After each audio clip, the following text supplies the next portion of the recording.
ఏపీలో petrol diesel కొరత తీవ్రంగా ఉంది. ఉభయ గోదావరి ఉమ్మడి విశాఖ జిల్లాల్లో డీజిల్ సమస్య ఎక్కువగా ఉందని వాహనదారులు రైతులు అంటున్నారు. అవసరాలకు సరిపడా స్టాక్ రావటం లేదని బంకుల యజమానులు చెబుతున్నారు. పెట్రోల్ డీజిల్ కొరతను తీర్చాలని వాహనదారులు కోరుతున్నారు. ఇంధన సమస్యపై మరింత సమాచారం మా ప్రతినిధి రాజు అందిస్తారు. యుద్ధాల ప్రభావమో తెలియదు లేదా ఆయిల్ డీలర్ల బ్లాక్ మార్కెట్ కోసం ప్రయత్నాలు తెలియదు కానీ మొత్తానికైతే ఉమ్మడి విశాఖపట్నం జిల్లా వ్యాప్తంగా అనకాపల్లి జిల్లాలో ప్రధానంగా పెట్రోల్ బంకుల్లో డీజిల్ కొరత అయితే తీవ్రంగా వేధిస్తుంది. గత 2 రోజులుగా కూడా అనకాపల్లి జిల్లాలో ఉన్నటువంటి ప్రతి పెట్రోల్ బంకులో కూడా డీజిల్ అయితే లిమిటెడ్గా కొడతడం జరుగుతుంది. మరికొన్ని బంకుల్లో అయితే అసలు ఆయిల్ కొట్టే పరిస్థితి కూడా కనిపించలేదు. దీంతో దూర ప్రాంతాలకు ప్రయాణించిన భారీ వాహనాల డ్రైవర్లు అయితే ఇబ్బందులు పడుతున్నారు. ముఖ్యంగా తగ్గించి కొడుతున్నారు. ఇదైతే వాళ్ళకి కావాల్సినంత డీజిల్ అయితే కొట్టడం లేదు. అదేవిధంగా అడిగితే స్టాక్ చాలదు అంటూ కూడా చెప్తున్న పరిస్థితి ఉంది. మరి ఇది వాస్తవంగా ఇక్కడ ఉన్నటువంటి పరిస్థితి ఏంటో తెలుసుకుందాం. మనతో పాటు భారీ వాహనం చెందిన లారీ డ్రైవర్ చాలా బంకుల్లో తిరిగి ఇప్పుడైతే అనకాపల్లి లంకెలపాలెం దగ్గర ఉన్నటువంటి ఒక బంకులో డీజిల్ అయితే కొట్టించుకోవడం జరుగుతుంది. ఎక్కడి నుంచి వస్తుంది? మేమైతే అక్కడ తుంపాలండి వస్తున్నాం అండి. తుంపాలండి వస్తున్నాం. తుంపాలు అడిగితే డీజిల్ లేదన్నారు. అలాగే అనకాపల్లి జిల్లాలో బంకులు అడిగితే అక్కడ కూడా డీజిల్ లేదన్నారు. అగ్రహారం, చిన్నగ్రహారం, పెదగ్రహారం కూడా ఆ బంకుల్లో అయితే ఆయిల్ అయితే లేదని చెప్పేసి బంకులో రావద్దని చెప్పేశారు. ఎక్కడికి వెళ్ళాలి నువ్వు? తుంపాలు ఇక్కడ గాజువాకి వెళ్ళాలండి. గాజువాకి ఇప్పుడు లంకెలపాలెం ఎలాగ తాడి దగ్గర బంకు దగ్గరికి వెళ్తే ఆ బంకు దగ్గర కూడా డీజిల్ లేదన్నారండి.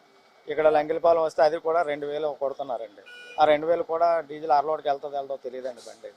డీజిల్ అయితే చాలా ఇబ్బంది పడుతున్నాం అండి. 10 బంకులు తిరిగినా సరే డీజిల్ ఎక్కడ దొరకట్లేదు సార్. అది కొంచెం దీన్ని అందరూ గమనించి ఏదో చేయండి సార్. ఎప్పటి నుంచి ప్రాబ్లం? నిన్నుందా మొన్నుందా? ఎన్ని రోజుల నుంచి? దగ్గర గత 4-5 రోజులు బట్టి ఇదే జరుగుతుందండి. మరి ఎలా మీ ప్రయాణాలు? అంటే ఇప్పుడు స్టాక్ మీ లోడ్లు తీసుకొని దూరంగా వెళ్ళాలి. ఒక్కొక్కసారి నిన్న కూడా చాలా వరకు రోడ్ల మీద ఆగిపోయి మరి వాటి పరిస్థితి ఏంటి?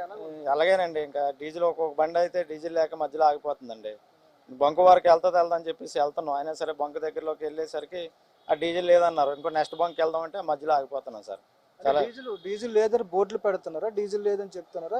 ఏంటి కావాల్సినంత కొట్టడం లేదా? ఏంటి కావాల్సినంత అయితే కొట్టట్లేదండి బంకులోని. ఒక మినిమం 2000, 3000, 5000 లోపే కానీ పైన అయితే కొట్టలేదండి. 5000 అంటే ఇప్పుడు అది సరిపోతుంది కదా మీకు? అది కాదండి. అంటే ఒక దగ్గర 2000 కొడతారు, ఒక్కో దగ్గర లేదండి. ఒక బంకర్ దగ్గరికి వెళ్తాం, ఆ బంకు దగ్గర ఆయిల్ ఉందో అనుకుంటాం. ఆ బంకులో ఆయిల్ కొట్టించుకుందాం అని వెళ్తే ఆ బంకులో ఆయిల్ లేకపోతే మళ్ళీ నెక్స్ట్ బంక్ వెళ్ళాలంటే ఈ మధ్యలో డీజిల్ లేక ఆగిపోతున్నాం సార్. చాలా ఇబ్బంది పడుతున్నాం అండి.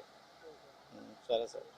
ఇది మొత్తంగా ఒకవైపు అయితే దూర ప్రాంతాల ప్రయాణాలు చేసేటువంటి లారీ డ్రైవర్లు కూడా చాలా ఇబ్బంది పడుతున్నారు. ఒక బంక్ దగ్గర డీజిల్ ఉంటుంది అని చెప్పి అక్కడ కొట్టించుకుందామని వెళ్ళేసరికి అక్కడ లేకపోవడంతో దాని తర్వాత ఉన్నటువంటి బంక్కి వెళ్తే అక్కడ కూడా లేకపోవడం, ఇలా బంకులు కూడా తిరుగుతూ కూడా చాలా ఇబ్బంది పడుతున్నాం. ఒక సందర్భంలో ఎక్కడా కూడా డీజిల్ కొట్టక బండిలో ఉన్నటువంటి డీజిల్ కూడా అయిపోయి రోడ్ల మీద ఆగిపోతున్న పరిస్థితి ఉందని చెప్పి కూడా డ్రైవర్లు తెలియజేస్తున్నారు. ముఖ్యంగా చూసుకుంటే ఈ కొరతకు కారణాలు అయితే ఎంతవరకు కూడా తెలియడం లేదు. ముఖ్యంగా ప్రభుత్వం కూడా దీని మీద సమీక్ష నిర్వహించి ఎక్కడ కొరత లేకుండా చేయాలని చెప్పి అధికారులకి సూచనలు చేసినప్పటికీ కూడా బంకుల్లో వాస్తవ పరిస్థితి అయితే చాలా ఇబ్బందికరంగా ఉంది. బంకులకి అయితే సరుకు రావడం లేదు. రోజుకి ఒక లోడే వస్తుందని చెప్పి బంకు నిర్వాహకులు తెలియజేస్తున్నారు.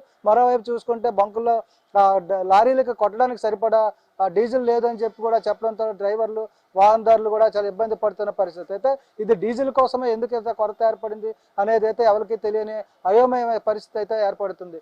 వీడియో జర్నలిస్ట్ శివశంకర్తో రాజు, ఐ న్యూస్, విశాఖపట్నం.